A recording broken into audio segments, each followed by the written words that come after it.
Sud Radio, le 10h midi, mettez-vous d'accord, Valérie Expert. Et on est ensemble avec vous pour commenter l'actualité avec aujourd'hui Jean-Philippe Dugouin-Clément qui est maire UDI de Mennecy. Il est où? Il a changé de place. Bonjour. Vous êtes vice-président de la région Île-de-France. Rémi Branco, vice-président du département du Lot. Vous avez publié Loin des villes, loin du cœur aux éditions de l'Aube. Bonjour. Bonjour. Que de vice-président. On a un directeur adjoint de la rédaction de Marianne en la période Rédacteur en chef, oui, de Marianne en la personne de Franck de Dieu. Bonjour. La une de Marianne, 10 solutions pour protéger nos agriculteurs avec une Marianne en vert. Donc c'est tout un dossier consacré évidemment à la veille de l'ouverture du salon de l'agriculture aux solutions pour aider nos agriculteurs. Le traitement de choc du pédopsychiatre Maurice Berger et puis un bandeau, une magnifique pub pour Sud Radio. Voilà, vous êtes nos partenaires. Voilà, on est les partenaires de Marianne. Et Alexandre Malafaye, président du think tank Sinopia. Bonjour Valérie. Que de président, de vice-président, de directeur. Autorité. Voilà. Le Hamas, en ce moment même, qui remet 4 cercueils à l'armée israélienne dans une mise en scène macabre. Je vois plusieurs personnes sur les réseaux dire ne diffusez pas ces images. On va en reparler. C8 énergie douce, c'est fini. On en a parlé déjà assez longuement. Trump qualifie Zelensky de dictateur sans élection. Bref, beaucoup de sujets avec vous et avec vos coups de cœur et vos coups de gueule. Rémi, on va commencer avec vous. C'est un coup de cœur qui fait suite au dossier de Marianne ou qui est en parallèle avec le dossier de Marianne. Oui, Valérie, c'est un coup de cœur pour nos agriculteurs. Ils sont en ce moment des dizaines, des centaines à converger vers Paris, à monter à la capitale, comme on dit, pour aller présenter le meilleur de leur production. Dans mon département, le Lot, c'est des producteurs, par exemple, d'agneaux fermiers du Quercy, qui sont peut-être d'ailleurs en train de nous écouter sur la route, qui vont présenter leurs produits avec beaucoup de fierté dans un contexte, je pense que ça a été dit, ce sera dit dans Marianne, économique extrêmement difficile, climatique extrêmement angoissant pour les cultures, et même médiatique extrêmement pénible. J'entendais sur d'autres radios ce matin des commentaires sur forcément des agriculteurs qui seraient des ennemis de l'écologie, qui seraient tous devenus fachos parce qu'ils voteraient coordination rurale. Enfin, ce genre de caricature insupportable. Donc je trouve qu'ils sont pleins de résilience, d'abord de supporter ce genre de discours, et puis par rapport à des situations extrêmement compliquées, je pense, ne serait-ce que dans mon canton de Puy-l'Évêque, dans le Lot, on produit un très bon vin de Cahors, on produit de la noix aussi à côté. C'est des filières qui ont eu plusieurs années d'affilée du gel, de la sécheresse, du mildiou. Je pensais franchement il y a un an que beaucoup ne s'en relèveraient pas. Alors il y en a quelques-uns qui s'en relèveront pas, mais beaucoup font preuve de résilience. Je reçois tous les jours des dizaines de dossiers, parce qu'on a un dispositif départemental où on essaie de les équiper à 80%, financé à 80% par le département pour prévenir le gel. Je suis fasciné par le nombre de dossiers qui nous arrivent. Ça veut dire qu'ils y croient, qu'il y a une nouvelle génération qui, malgré toutes ces complexités, veut y croire, veut relever. Aussi, c'est une histoire générationnelle. Veut transmettre ce que leurs parents leur ont transmis.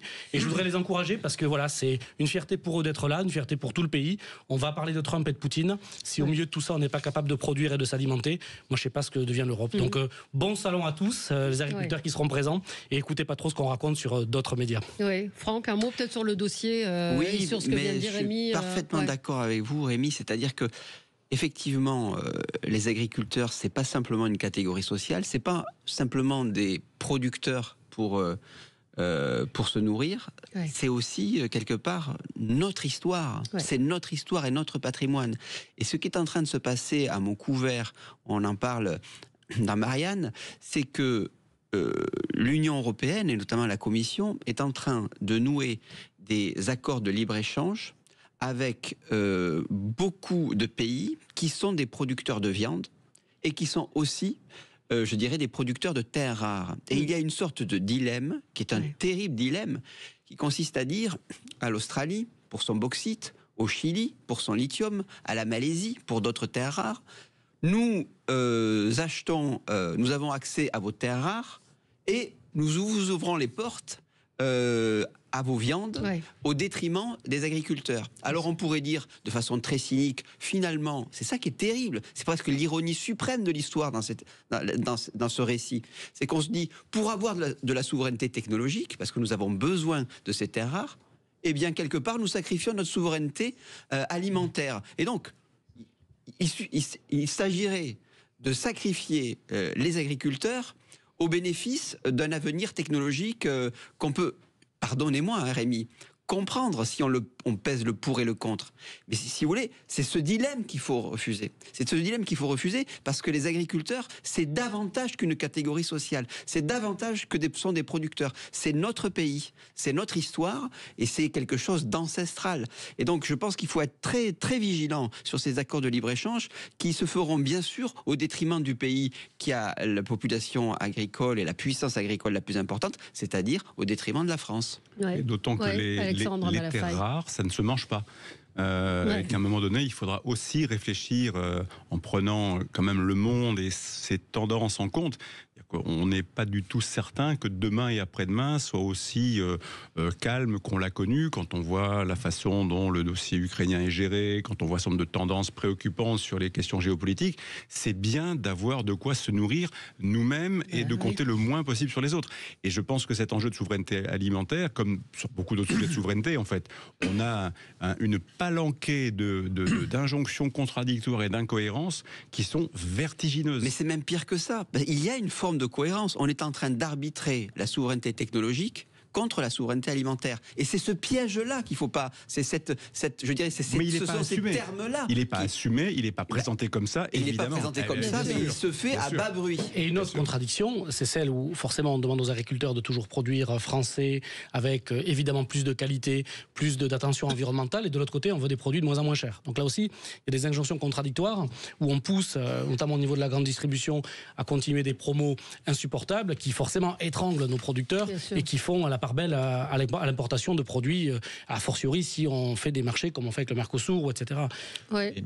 Avec sur ce sujet d'une manière générale, un malaise agricole absolument dingue, parce qu'effectivement il y a de nouvelles générations qui arrivent, mais enfin qui n'arrivent pas à se payer, qui n'arrivent pas à sortir un salaire, souvent qui assument des frais d'installation extrêmement lourds, avec il y a toujours eu des montagnes russes sur l'agriculture, mais les bas sont de plus en plus nombreux par rapport aux hauts aujourd'hui. Et on a quand même, pour moi, un double sujet, ce que vous évoquiez, mais qui est une question sociétale. C'est combien chacun est prêt et peut acheter en termes de pouvoir d'achat, avec ces injonctions contradictoires. Et deuxième chose, par rapport aux accords de libre-échange, par rapport aux accords européens, c'est la question qui est la maladie française d'aller surnormer pour nos agriculteurs et non, d'une certaine manière, de tirer une balle dans le pied de nos exploitants en surimposant des normes que nos concurrents n'ont pas. Ouais, et si ça, c'est un problème totalement franco-français. Si je peux ajouter un dernier point, on parle de climat, d'environnement. Les agriculteurs, ils ont la clé d'une bonne partie du stockage de carbone dans les sols. C'est reconnu depuis la COP21 à l'échelon de l'ONU, le fameux 4 pour 1000, l'idée qu'en couvrant 4 pour 1000 ou 0,4% des sols avec des rotations de culture, avec du semis sans labour, bref, en stockant du carbone dans les sols, on neutralise l'impact de l'augmentation des émissions de carbone. Donc les agriculteurs aujourd'hui, si on les accompagne, il ne faut pas simplement mettre du bâton à chaque fois, de la sanction, il faut aussi les accompagner beaucoup plus qu'on ne le fait et les rétribuer pour ça. C'est pas simplement on vous met la PAC parce que vous avez tant d'hectares, c'est on donne de la PAC parce que vous avez un impact sur notre nourriture, notre souveraineté et notre environnement. Mais je pense que là on donnera des perspectives aussi à cette génération qui sera pas la même génération que celle de nos parents ou de nos grands-parents. Ils seront agriculteurs à la fois pour nous nourrir mais aussi pour sauver la planète. Et ça c'est un autre sens qui sera donné à ce métier avec beaucoup plus de femmes d'ailleurs. Juste pour compléter, c'est que ce qui est fou, c'est qu'on a fait des choix en matière par exemple de transition écologique et de dire on va absolument avoir des batteries en France et donc ça suppose avoir des filières d'approvisionnement, mais c'est vrai que là encore, on voit bien que le marché des batteries avec les voitures électriques, ça pose un problème de débouché, que pour l'instant le time to market n'y est pas, et donc on va avoir des batteries mais on n'aura pas à manger. Là encore, il y a des raisonnements à court, moyen et long terme qui sont faits par des gens qui ne comprennent plus rien aux conséquences de leurs décisions. C'est fascinant. Alors on aura nous évidemment sur Sud Radio une antenne en grande partie délocalisée au Salon de l'Agriculture la semaine prochaine avec un grand débat animé par Patrick Roger la semaine prochaine entre 10h et midi, ce sera mardi. Nous on se retrouve dans un instant et on continue de commenter l'actualité. Sud Radio. Sud Radio. Parlons vrai. Parlons vrai. Sud Radio. Parlons vrai. Sud Radio, le 10h midi, mettez-vous d'accord, Valérie Expert. Et nous sommes ensemble avec Jean-Philippe Dugoin-Clément, maire UDI de Mennecy, vice-président de la région Île-de-France, Rémi Branco, vice-président du département du Lot. Je rappelle votre livre Loin des villes, loin du cœur, qui est paru aux éditions de l'Aube, et magnifique coup de cœur pour nos agriculteurs, le salon de l'agriculture qui commence ce week-end, je crois, si je ne dis pas samedi, oui, absolument, avec les agriculteurs qui sont en train d'arriver à Paris, non pas sur sur Paris, à Paris. Franck Dedieu, rédacteur en chef à Marianne, avec un dossier consacré à nos agriculteurs, et Alexandre Malafaille, président du think tank Sinopia. Donc on va parler de la remise de ces 4 cercueils dans une mise en scène macabre par le Hamas ce matin, ces cercueils qui ont été remis à l'armée israélienne. On va parler de Trump qui qualifie Zelensky de dictateur sans élection, Macron qui réunit les chefs de parti autour de l'Ukraine, Macron qui va partir aux États-Unis. Tous ces sujets avec vous. On continue vos coups de cœur et vos coups de gueule. Avec vous, Franck, le refus du gouvernement de taxer les super riches. Oui, je trouve que c'était une occasion, on appelait ça le projet Zuckman, qui est un économiste qui a beaucoup travaillé sur la fiscalité selon les classes sociales et qui, je dirais, en conclut de façon très scientifique que la pointe des salariés, enfin plutôt des contribuables les plus riches paient un impôt sur le revenu qui est très faible. Et l'idée de se dire, il y a 2%, vous pourriez payer 2% sur le patrimoine, je pense, en ces temps d'incertitude, en ces temps de disette budgétaire, je pense qu'il était assez légitime de, je dirais, solliciter ceux qui, depuis les années Covid, ont vu leur patrimoine immobilier très très fortement augmenter et leur patrimoine boursier également. C'est une des caractéristiques économiques des 5 dernières années. Il y a eu une très forte plus-value du capital. Et je pense que, on disait, vous savez, cette expression un peu surannée, noblesse oblige. Hein, c'était une expression quelque part un peu de l'Ancien Régime.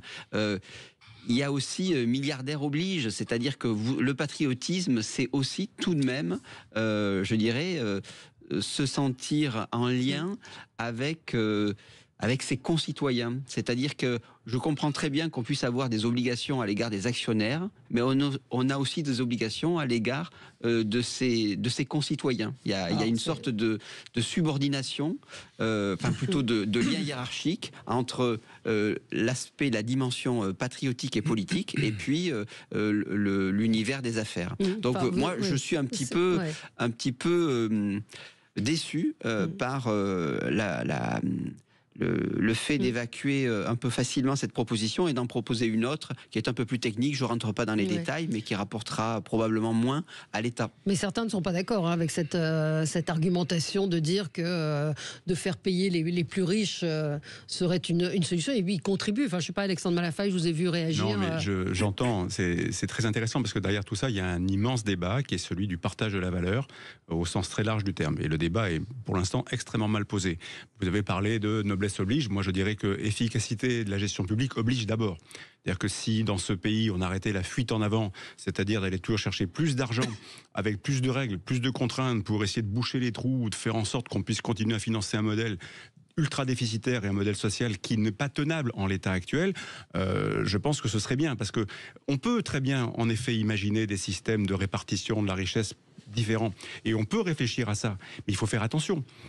Il faudrait, pour que ça puisse être efficace, le faire à l'échelle au moins continentale, voire même un peu plus lointain, parce que tant que vous aurez une compétition farouche entre pays, y compris sur le continent européen, et entre pays occidentaux, et entre l'Europe, l'Occident et le reste du monde, vous vous retrouverez avec une conséquence invraisemblable, enfin une palanquée de conséquences invraisemblables, où à un moment donné, si en plus vous vous attaquez à la taxation du patrimoine économique, parce qu'à la limite le patrimoine, je dirais au sens celui qui fait la rente, on peut en discuter, c'était l'objet de l'ISF qui a été transformé par Emmanuel Macron, mais si vous commencez à dire à Bernard Arnault, je vais vous prendre 2% de votre richesse placée en bourse, parce que c'est comme ça qu'on va faire le rétablissement des comptes publics, et que vous allez devoir vendre des actions à qui ? En perdant le contrôle de votre entreprise pour financer le déficit public et le modèle social français. Je pense que petit à petit, toutes les entreprises qui ont basé leur siège en France et tous les dirigeants qui ont leurs actions en France vont vendre leur position française pour aller à l'étranger. Ça n'est pas un modèle raisonnable. Vous ne pouvez pas fonctionner comme ça. Qu'après, on réfléchisse à d'autres modèles de répartition de la richesse et qu'en effet, les plus riches contribuent à même proportion que les autres. Voilà. Mais là encore, les débats sont biaisés parce qu'on vous explique qu'ils payent moins qu'eux. Ils payent moins qu'eux en prenant en compte quoi ? La totalité de ce qu'ils payent ou uniquement leur partie impôt sur le revenu? C'est un débat qui est aussi biaisé de ce point de vue-là. Il y a. Est-ce que je peux répondre juste un mot, pas plus, Valérie? Vous dites il va vendre ses titres, mais ce qui se passe aujourd'hui pour beaucoup de sociétés du CAC 40, c'est qu'ils ne vendent même pas leurs titres par obligation de satisfaire les exigences de leurs actionnaires. Ils ne les vendent pas, ils les déchirent. Ça s'appelle du rachat d'actions. Vous avez des sociétés qui déchirent leurs actions tout simplement pour faire augmenter les cours. Donc ça prouve qu'il y a, je dirais, une forme de surprofit qui se traduit par des versements de dividendes, mais aussi par des rachats d'actions. Donc il n'y a pas... Vous avez des profits sur lesquels on... C'est une méconnaissance phénoménale de la manière dont fonctionne l'économie. Non, deux choses. Moi, je vous rejoins totalement sur le fait qu'à partir du moment où on vit dans un monde qui est quand même globalisé, ce type de mesure purement franco-française est assez contre-productif. Sur le fond, il y a quelque chose quand même qui m'interroge. C'est que dans ce pays, on cherche constamment à taxer, à inventer de nouveaux impôts, à inventer de nouvelles taxes, quel que soit le public cible, qu'on parle de super riches, qu'on parle de classe moyenne, peu importe. On est incapable depuis 50 ans dans ce pays d'avoir voté un budget de l'État à l'équilibre. Depuis 50 ans, chaque budget de l'État qui est fait année après année crée du déficit, de plus en plus de déficit, avec un service public, donc globalement le sentiment de nos concitoyens qu'il est de moins en moins bon. On est incapable de se poser la question du niveau de nos dépenses, de la justification de nos dépenses, de l'utilité et de l'efficience de nos dépenses. Et je pense que le sujet, c'est pas tant de créer de nouvelles taxes que de réduire les dépenses publiques, pas forcément en coupant du service, mais en s'interrogeant sur un certain nombre de dépenses qui aujourd'hui ne relèvent pas de l'État ou ne sont pas justifiées. Mais vous pouvez faire les deux. Très bien, mais vous êtes d'accord avec on est déjà dans le pays le plus taxé au monde. Moi, je suis... Enfin, il faut quand même mesurer, on est dans le pays le plus taxé au monde. Et on veut continuer à créer des taxes. Enfin, on marche sur la tête. Non, la question, c'est de mettre sur un même pied d'égalité.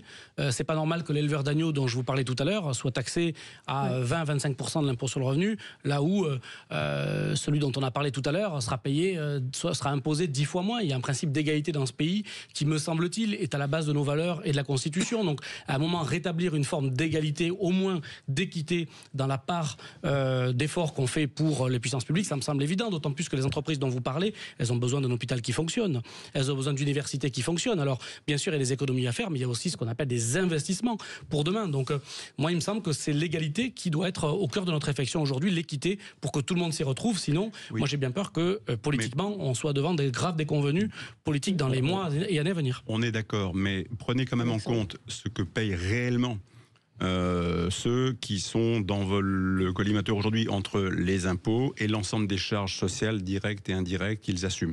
Vous verrez qu'on n'est pas dans les ratios résumés présentés par Zucman et quelques autres. Ils font des profits importants. Ils font des profits importants, mais le monde fait des profits importants.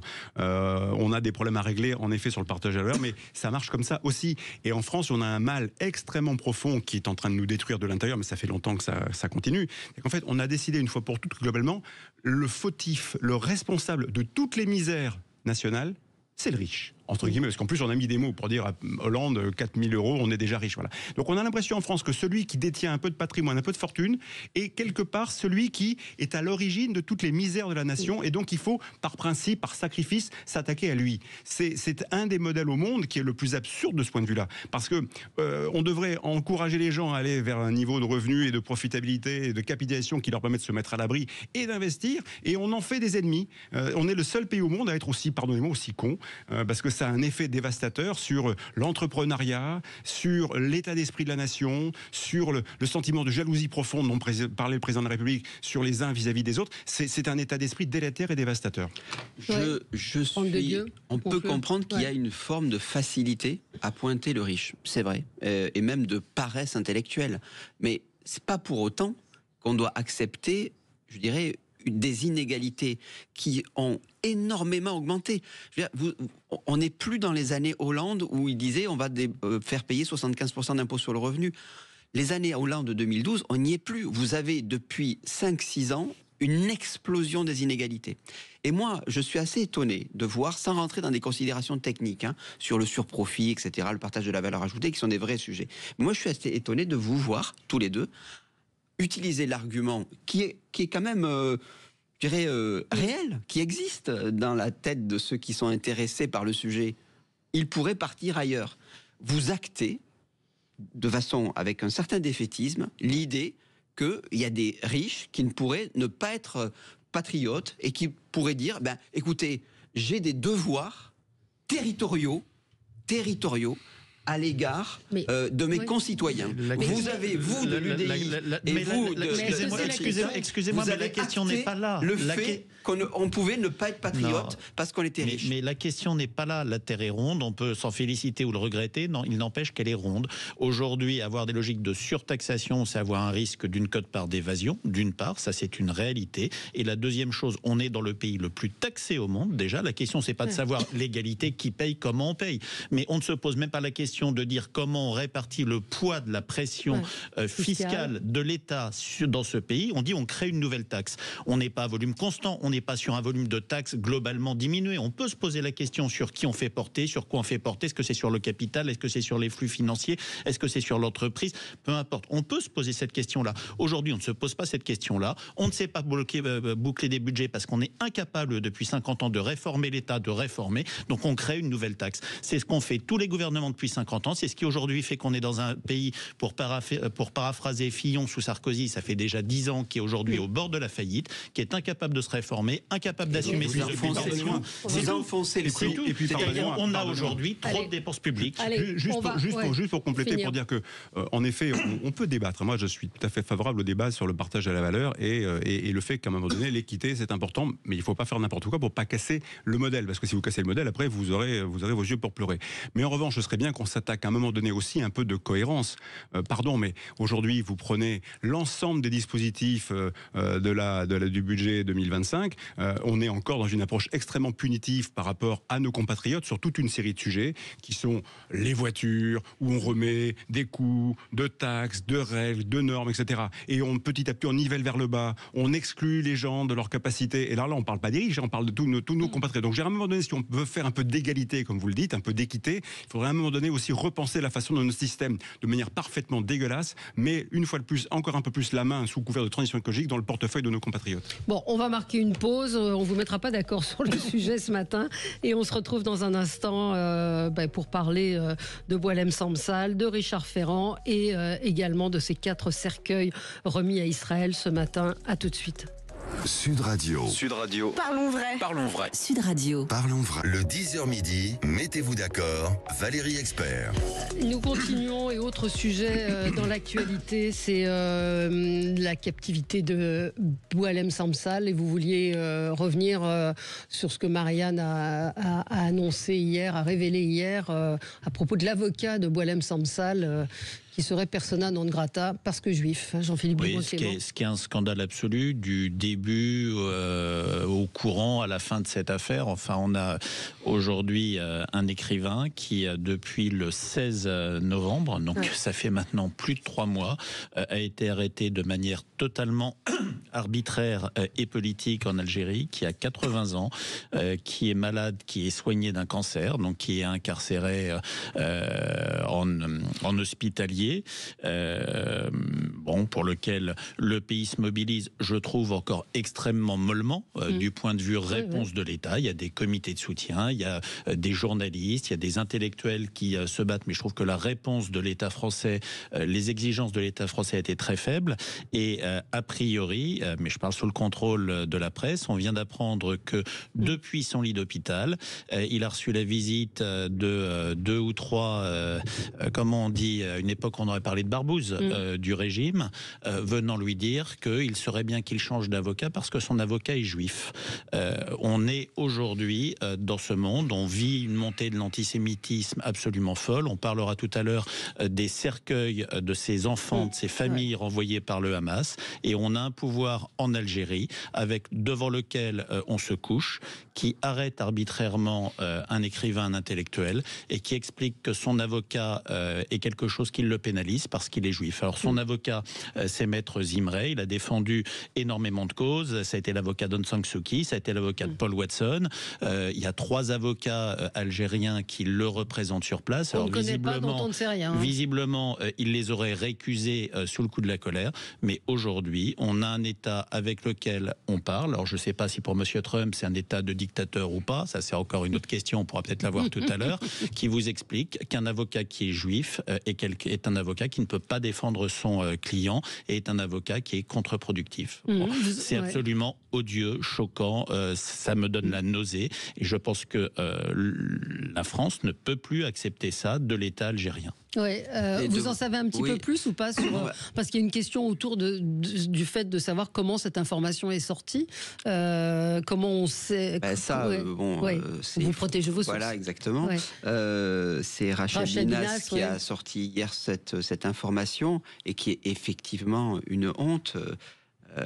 On peut qu'être d'accord avec Jean-Philippe. Moi, je dirais, ce qui me choque, c'est que ça ne fasse pas de façon...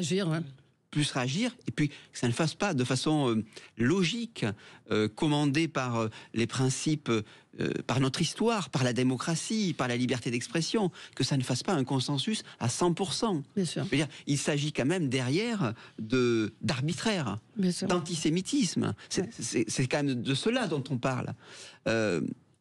Écoutez, moi je trouve ça incroyable que la mobilisation ne soit pas générale, qu'elle ne soit pas unanime. Je me méfie souvent de l'unanimité, mais là, je crois que nous sommes face à des telles caricatures et de telles forfaitures que nous devons effectivement tous réagir. Puis au-delà de ça, l'action politique de la France. Alors on dit que la diplomatie se passe en coulisses, ne fait pas de bruit, etc. Sauf que force est de constater qu'il n'y a pas tellement de progrès, qu'il n'y a pas de mesures qui sont prises face à l'Algérie. Alexandre Malafaille, il y a des suggestions qui ont été faites par les uns et les autres sur des moyens de pression. Visiblement, on en a peur, ou en tout cas, on n'a pas envie de le faire. C'est d'autant plus effondrant qu'en fait ça confirme que non seulement il y a un certain nombre de pays dans le monde, et l'Algérie semble-t-il va en faire partie, ou en fait partie maintenant clairement, d'États qui sont non seulement racistes mais clairement antisémites.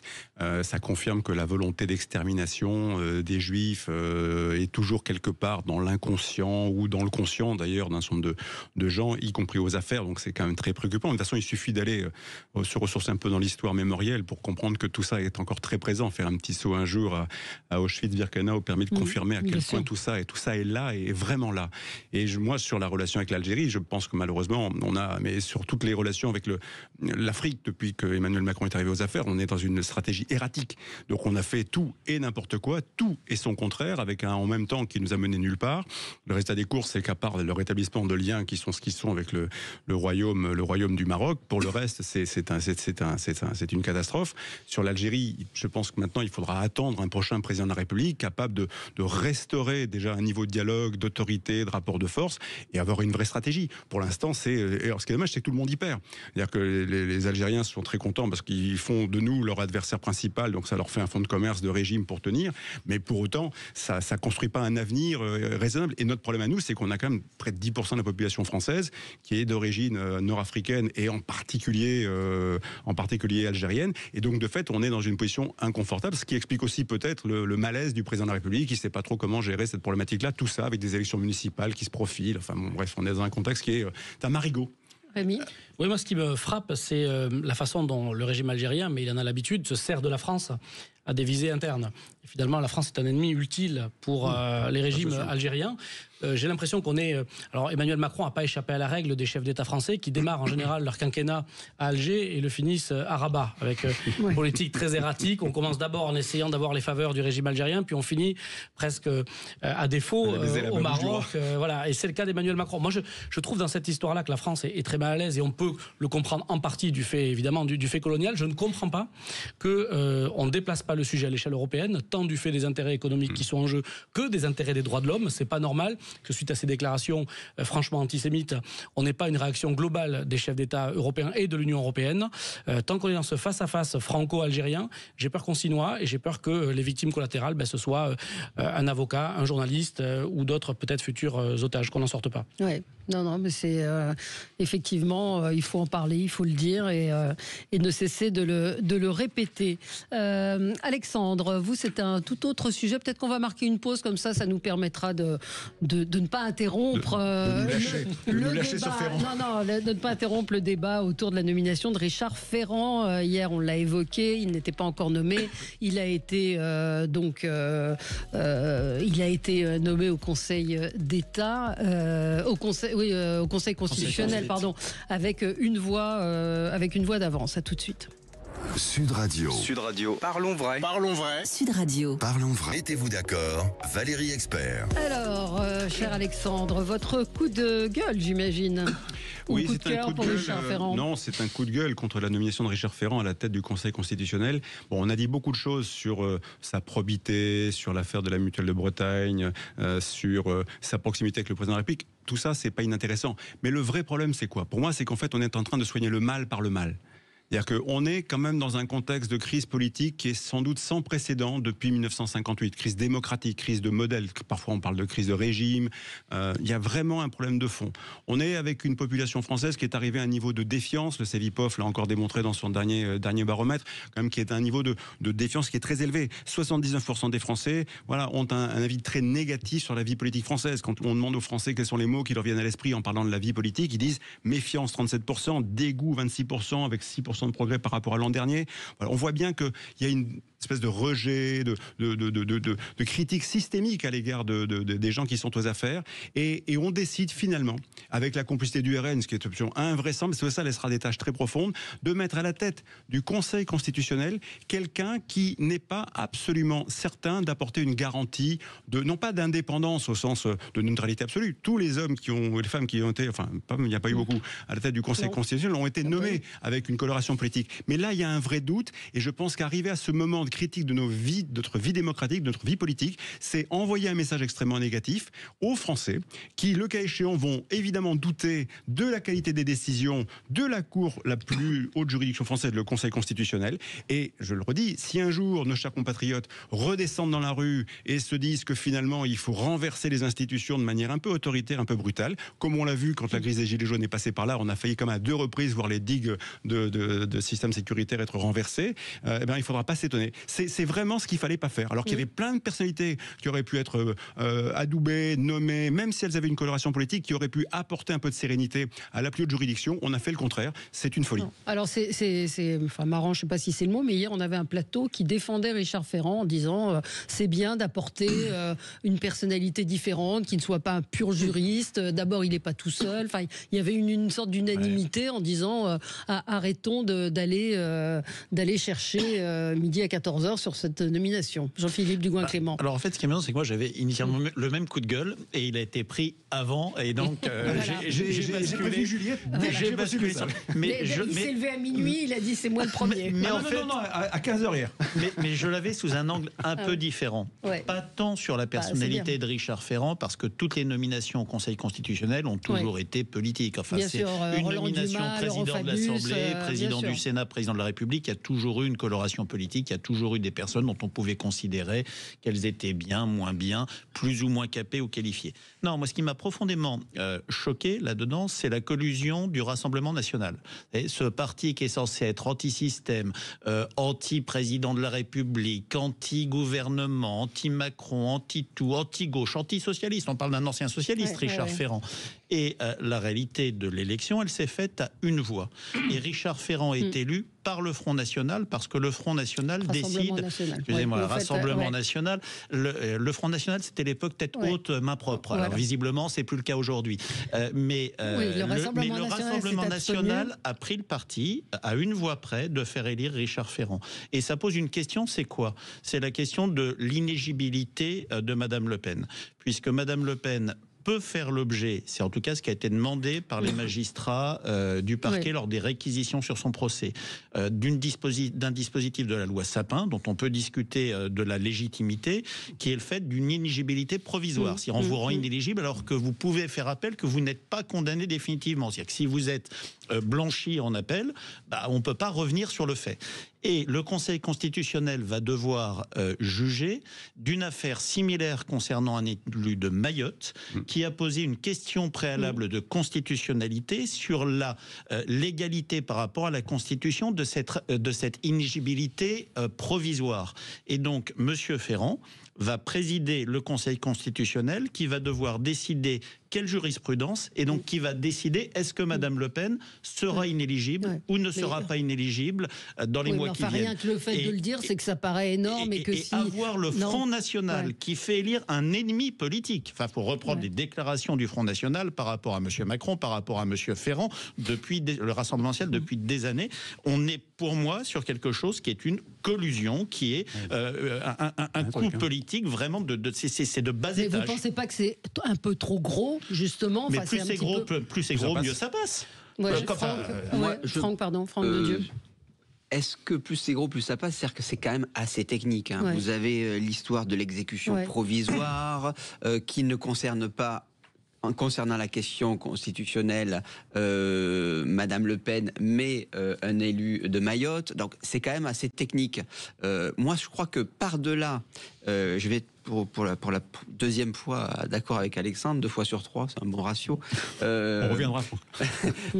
Non, mais c'est-à-dire que vous avez effectivement, par-delà la question du RN qui veut se dédiaboliser en étant plus institutionnel ou pas, quels seront les coûts et les avantages politiques?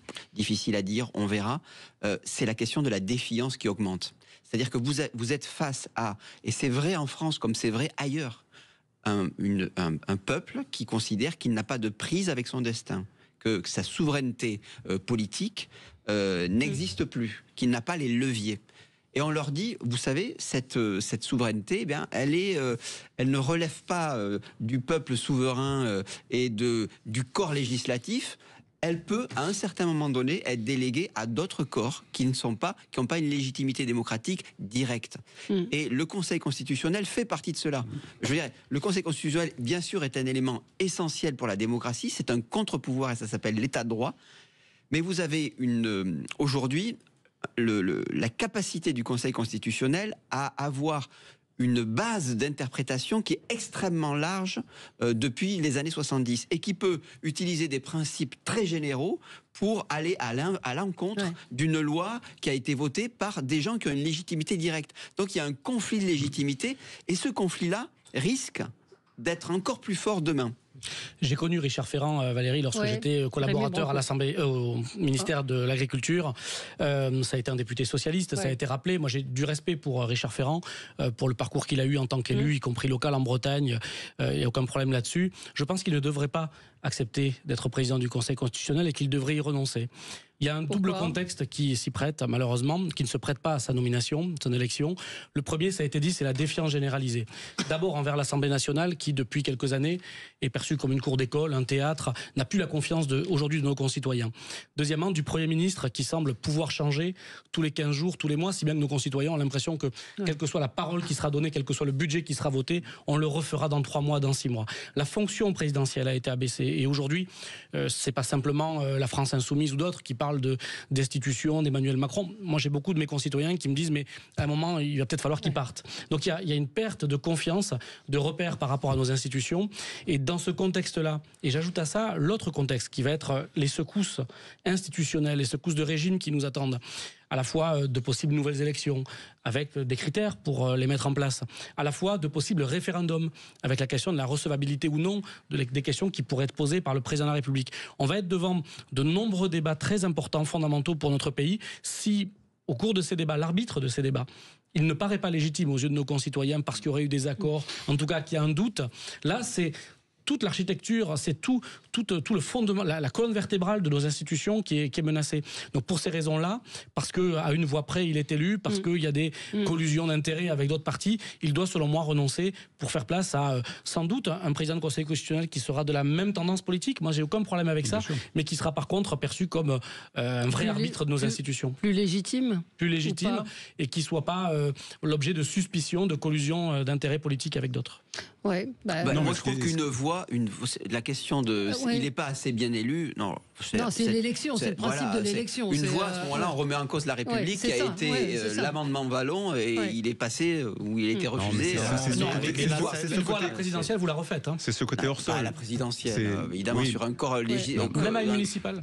Non, mais ce qui est le plus choquant, c'est ce côté. Quand vous passez à une voix et que cette voix, c'est la voix du Rassemblement national, sur lequel le Conseil constitutionnel va jouer dans les 3 mois qui viennent l'avenir politique de Marine Le Pen, ça pose un vrai sujet. Mais dans tous les cas de figure, le vrai sujet, à mon avis encore plus important, c'est la dimension vraiment de comportement hors sol de l'ensemble des élus, maintenant y compris du RN, qui en effet était censé garantir une certaine forme d'anti-système et de garantie que voilà, on ne mangerait pas de ce pain-là. Là, visiblement, ils sont totalement institutionnalisés. Oui, mais là aussi, c'est franchement pas une bonne nouvelle, parce que je suis pas certain que les Français s'en satisfassent.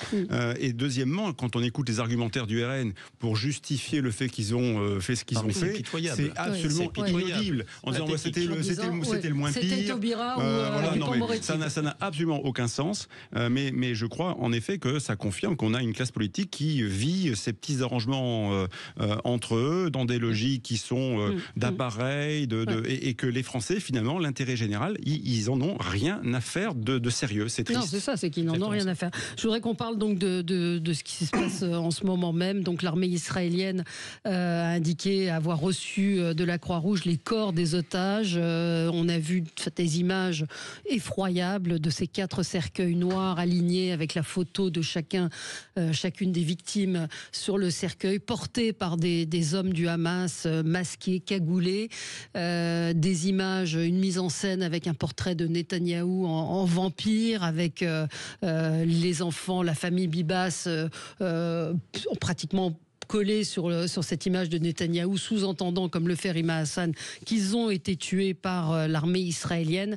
Mise en scène dégueulasse, il n'y a pas d'autre mot, mise en scène abjecte. Et au-delà de la souffrance, de tout ce qu'on peut imaginer, qu'on pu vivre, on pense évidemment qu'il y a eu des victimes palestiniennes. Cette mise en scène ne peut, à mon sens, je ne comprends pas qu'on puisse être insensible à ces images qui donnent la nausée. Henry Kissinger avait eu une formule extraordinaire. Il avait dit Israël, c'est l'aphrodisiaque des pays arabes. Et donc on a l'impression que le Hamas surfe sur ce courant d'antisémitisme, de rejet d'Israël, et que tout ça entretient une espèce d'état d'esprit d'une population arabe au sens large du terme, qui finalement regarde ces images avec une certaine forme d'intérêt. Il y avait beaucoup de monde, des enfants, des femmes qui sont allés comme quand assister à cette parade, il n'y a pas d'autre mot. Comme quand on venait à une certaine époque en France assister aux exécutions en place publique, on est face à ça, on va chercher les plus bas instincts. Parce que là encore, le monde est présenté de manière binaire. Il y a les gentils, il y a les méchants. Du point de vue des Arabes et des Palestiniens, de fait, les Juifs sont les méchants et il faut les bouter hors de terre arabe, hors de terre musulmane. Et on en arrive à des trucs qui sont invraisemblables. Et moi, je comprends qu'en retour, évidemment, la population juive et quelque part un certain nombre de courants de pensée en Occident soit assez favorable à l'éradication du Hamas. Alors malheureusement, c'est très compliqué. Et plus on en tue, plus il en repousse, compte tenu du fait qu'évidemment, ça crée beaucoup de drames et de ressentiments. Mais on a l'impression que personne ne veut arrêter, que eux-mêmes ne veulent pas tendre vers l'arrêt de cette espèce d'engrenage infernal pour arriver à trouver une solution. Parce qu'on vous dit on va faire 2 États. Mais pour faire 2 États, il faut des organisations politiques. Le Hamas ne pourra jamais être une organisation politique reconnue pour parvenir à une solution à 2 États. C'est complètement fou. Les images qui sont là, effectivement, Jean-Philippe Dugoin-Clément, j'imagine que vous avez vu, sont... C'est absolument... la guerre ne peut pas s'arrêter quand on voit ces images. C'est absolument innommable, mais fondamentalement, je vous rejoins, le Hamas ne veut pas la paix. Le Hamas prévoit toujours la destruction de l'État d'Israël dans sa charte. Donc, le Hamas ne veut pas la paix. Le Hamas, comme un certain nombre d'extrémistes israéliens, sont jusqu'au boutistes par nature et ne veulent pas de la paix. Moi, il y a une chose qui me choque profondément dans les images. C'est au-delà des pays arabes, au-delà des populations qui vivent au Proche-Orient, c'est ce qui se passe en France. On a aujourd'hui toute une frange de la classe politique représentée à l'Assemblée nationale qui a soutenu le Hamas, qui soutient le Hamas. Vous parliez de Rima Hassan, on peut parler de Madame Soudet, qui a fait des larmes de crocodile sur les photos de ses enfants de 9 mois et de 4 ans qui ont été pris en otage et assassinés. Absolument. Mais moi, ce qui me choque, c'est qu'aujourd'hui, on a des leaders politiques nationaux qui, la question n'est pas d'avoir une empathie par rapport à ce que vivent les Palestiniens et les habitants de Gaza. La question n'est pas de dire que la réaction israélienne... tout peut se discuter, mais on a eu depuis des mois un parti politique, LFI, qui a surfé sur une forme d'antisémitisme, qui a soutenu ou n'a pas condamné, selon les différences entre ces différents parlementaires, la question du Hamas, qui joue sur ça. Enfin, quand on parle de Madame Hassan, elle s'est opposée quand même à une motion au Parlement européen concernant Boualem Sansal. Ouais. On est sur ça. Et où on a l'indécence d'aller au bout du bout, d'avoir ces soi-disant représentants de l'État français, du pays, qui sont à l'Assemblée nationale, qui vont verser des larmes de crocodile sur cette famille. Enfin, c'est odieux. Les images sont abjectes. On voit des femmes prendre des photos, des enfants qui sont amenés pour voir le défilé de ces cercueils. Sur les cercueils est inscrit la date d'arrestation. C'est date d'arrestation 7 octobre 2023. Enfin, on est dans la barbarie la plus abjecte. Rémi Branco. Ça m'a rappelé un triste épisode d'antisémitisme qui est, vous en rappelez, en 2012 à Toulouse, l'école aux Aratora. Ouais. On s'en est pris à des enfants parce que juifs. Gabriel, Arié, Myriam, je me rappelle comme si c'était hier. Je suis d'origine toulousaine comme cette radio, et c'est vrai que on va chaque fois davantage dans l'horreur. On s'attaque d'abord à des enfants, puis on met en scène maintenant des cercueils d'enfants, ce qui me terrifie. Ouais. Et d'un vieillard, ce qui était aussi le cas. Enfin, ce qui me terrifie, c'est que ces images-là, cette mise en scène-là, elle n'a que pour but d'exciter la vengeance, qui n'a elle-même que pour but. Bref, donc tout ça est un cercle extrêmement vicieux. Le Hamas sait très bien ce qu'il fait à travers cette mise en scène. Il sait très bien la réponse qu'il aura de la part de l'État d'Israël, et comment ne pas aussi comprendre qu'un État se sente à ce point menacé quand on s'en prend, y compris à ses enfants. Donc tout ça me terrifie, parce que je me dis que ce n'est que le début d'une escalade qui malheureusement va se poursuivre. Les terroristes défilent leurs trophées et vantent le 7 octobre. Ils brandissent des pancartes avec les noms des lieux qu'ils ont attaqués: Nir Oz, Ourim, Nirim, base 8200. Franck de Dieu. Oui, je suis d'accord, c'est un cran supplémentaire dans la mise en scène morbide et abjecte. Dire cela, c'est pas manquer d'empathie à l'égard de la population de Gaza. Pas du tout. Il faut pouvoir le dire et mettre des mots là-dessus. Ce sont des images effectivement qui sont belligènes. C'est ça qui, je pense, est terrible.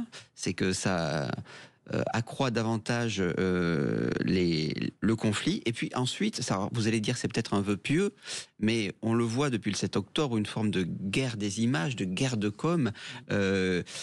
C'est tout simplement ce vœu pieux que l'opinion publique fasse la part des choses. Que l'opinion publique, alors c'est grâce aux médias, mais soyons, moi je fais quand même confiance aux gens pour prendre suffisamment de recul et pour voir que les mises en scène morbides doivent être... il y a un certain recul à avoir, et l'opinion publique est, je pense, dans une très large mesure, capable de faire la part des choses et de voir ce qu'il y a d'abject dans cette mise en scène. Mais quelle part des choses ? C'est-à-dire de se dire, voilà, nous sommes face, c'est la réalité, mais nous sommes face à de la mise en scène, à une scénarisation de l'horreur. Et se dire ça, c'est être capable à la fois de raisonner, c'est ça ? De raisonner, de se dire je ne manque pas d'empathie à l'égard du peuple de Gaza, et à la fois je condamne fermement cette mise en scène qui est encore plus facteur. Le peuple de Gaza, il est là à assister à ce spectacle. Je veux dire, quand on dit les Gazaouis ne sont pas les terroristes, quand on regarde les images, je ne fais pas le raccourci, mais il y a énormément de monde. Il y a des femmes, des enfants qui sont là et qui applaudissent le passage de ces cercueils. Donc la part des choses, elle est compliquée. Mais qui sont souvent instrumentalisés aussi, qu'on oblige à venir et à acclamer. C'est l'horreur jusqu'au bout. C'est une partie, c'est pas tous. Non, bien sûr. Dans quelle mesure est-ce qu'ils sont là de leur plein gré, pas de leur plein gré, etc. Et puis la troisième chose, on est dans un engrenage de violence. Parce que le 7 octobre, qui est un traumatisme total pour Israël, entraîne une réaction militaire qui elle-même crée des morts, crée des victimes, crée de la haine. Et c'est ce que poursuit le Hamas aujourd'hui avec cette mise en scène. C'est à chaque fois passer une marche supplémentaire dans une escalade mortifère. Et vous avez en plus une partie du terreau politique français qui est favorable à ça, qui considère que le Hamas, ce sont des résistants, qu'ils ont raison de faire ce qu'ils font, et quand vous voyez Rima Assam dans un registre différent qui est favorable à la libération de Georges Ibrahim Nadallah, qui a quand même été terroriste, qui a tué des gens sur notre territoire, et elle va militer avec lui, le voir, pour réclamer sa libération. Enfin, on a affaire à une classe politique qui est indigne. Allez, on marque une pause, on se retrouve dans un instant pour parler de la Russie. Allez, à tout de suite. Sud Radio, votre attention est notre plus belle récompense. D'abord, je voudrais vous féliciter, André Berkoff, pour les invités que vous faites venir. Vraiment, votre émission, si elle n'existait pas, il faudrait l'inventer. Sud Radio, parlons vrai. Sud Radio, le 10h midi, mettez-vous d'accord, Valérie Expert. Il nous reste hélas peu de temps pour parler de la Russie, de Trump, de Macron. Ça mériterait beaucoup plus de temps. Qu'est-ce que vous comprenez de ce qui est en train de se passer? C'est-à-dire Donald Trump qui accuse hier Volodymyr Zelensky d'être un dictateur sans élection, le président ukrainien qui accuse Trump de vivre dans un espace de désinformation russe. On en est où? C'est très incompréhensible. En tout cas, ce qui est sûr, c'est que l'Europe n'y est pas. L'Europe, elle se réveille trop tard, et là, on est en train, pour le coup, vraiment de sortir du jeu. Alors, Emmanuel Macron essaye de rattraper. Oui, mais le rattrapage sera forcément très long, parce que pour qu'on soit à haut niveau, d'être sur la scène internationale et de peser dans les négociations, il faut se réarmer, il faut s'entendre politiquement. Enfin bon, ça, c'est compliqué. Non, il y a vraiment un envers du décor. Il y a que soit, en effet, Donald Trump, pour des raisons X ou Y, est vraiment entre les mains sur ce sujet-là de la Russie, mais il est tenu par. Voilà, c'est une hypothèse qui circule. Voilà. Soit il y a une autre réalité qu'on nous raconte pas, et qui est peut-être simplement la volonté que Trump veut que tout le monde mange dans sa main, et que donc pour l'instant il ne reconnaît pas ceux qui ne sont pas alignés avec lui, et donc il se comporte de manière invraisemblable. Par contre, la très mauvaise nouvelle de tout ça, c'est que ça détricote encore un peu plus l'ordre mondial, que ça nous cornérise, mais c'est vrai que cette surenchère trumpienne, elle est très incompréhensible au regard de l'intérêt qu'on peut tous y trouver, même lui, quoi. Ouais. Rémi? Ce que je trouve vertigineux, c'est qu'il a fallu quelques mois à la Russie pour décider d'envahir l'Ukraine. Il a fallu quelques jours, quelques semaines pour que l'administration américaine change complètement d'orientation sa diplomatie, et il va falloir des années pour que l'Europe réagisse et se mette d'accord à 28. Donc moi, c'est ce que je trouve vertigineux, c'est au milieu de cette situation où la place de la vérité aussi a changé. Rappelez-vous, quand les États-Unis envahissent l'Irak, ils le font sur le fondement d'un mensonge, mais qui après est démontré, qui est contesté. Là, on a l'impression qu'on est face à un mensonge évident, face à des fake news monumentales, et qu'on est tous impuissants par rapport à ça, que le mensonge aujourd'hui conduit non seulement à faire une intervention militaire ici ou là, mais à faire régner un ordre mondial complètement différent, à laisser libre cours à des puissances d'envahir les plus petites puissances qu'elles souhaitent. Moi, je ne vois pas au nom de quoi la Chine demain se refuserait d'agir à Taïwan. Je ne vois pas au nom de quoi, finalement, des puissances de ce type, au nom de quoi le Rwanda va arrêter d'envahir le Congo. Bref, on entre dans un nouvel ordre mondial aujourd'hui qui est basé sur la force, parce que la vérité et le droit reculent, et l'Union européenne avec. Et moi, j'aurais quand même deux éléments positifs, parce qu'il faut quand même essayer d'être optimiste. La première, c'est que pour la première fois, il commence à être contesté aux États-Unis, ça fait pas longtemps, qu'il est en place, y compris au sein de sa majorité. Mike Pence a fait une sortie hier, son ancien vice-président, lors de son premier mandat, lui disant « Non, monsieur le président, l'Ukraine n'est pas l'agresseur, mais l'agressé », suite aux déclarations absolument folles d'inversion de la réalité que le président de la première puissance mondiale a faite. Et donc, je pense que cette logique de théoriser la politique du fou, à un moment ou un autre, ça va commencer à crisper aux États-Unis, d'autant plus qu'il y a une politique qui risque d'être extrêmement inflationniste, qui, par rapport aux classes populaires et moyennes qui ont voté pour lui, va être dévastatrice. Première chose. La deuxième chose, mais c'est une question de temps, ça impose aux Européens d'avancer. Ça ne nous laisse pas le choix. Ce qu'on est incapable de faire depuis 20 ans, c'est-à-dire d'avoir une politique commune, d'avoir une politique extérieure, d'avoir une politique de la défense commune, aujourd'hui, on n'a plus le choix. Si on n'est pas capable, nous-mêmes, d'accompagner l'Ukraine, de soutenir l'Ukraine, l'Ukraine n'aura pas le choix que d'avoir la moitié de son territoire annexé sur une discussion de coin de table entre Trump et Poutine. Ouais, Franck. Alors, il y a une lecture, je dirais, ultra stratégique, d'ordre du monde, de Rémi et de Jean-Philippe, à laquelle on peut croire. Hein.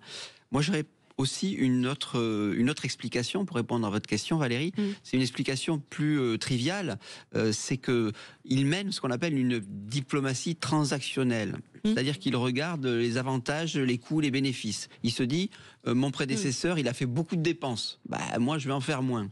moi je vais essayer de mettre la main sur quelques terres rares. Alors il y en a moins qu'on le pense en Ukraine, mais il est déjà dans une logique de l'après, de la reconstruction, et en plus il pourra même se permettre de ne pas envoyer des troupes sur place pour garantir la sécurité, parce que si vous avez des sièges sociaux d'entreprises américaines en Ukraine, non seulement vous en tirez des bénéfices, mais en plus de ça, vous pouvez vous targuer d'assurer une forme de sécurité à l'égard du voisin russe. Donc il regarde, je dirais, il fait une sorte de bilan comptable un peu cynique en disant bon, regardez, je peux gagner sur tous les tableaux. Alors comme il agit par étapes, on va peut-être pas en rester là, mais je me risque à une explication qui est plus une explication politique et économique. Ouais.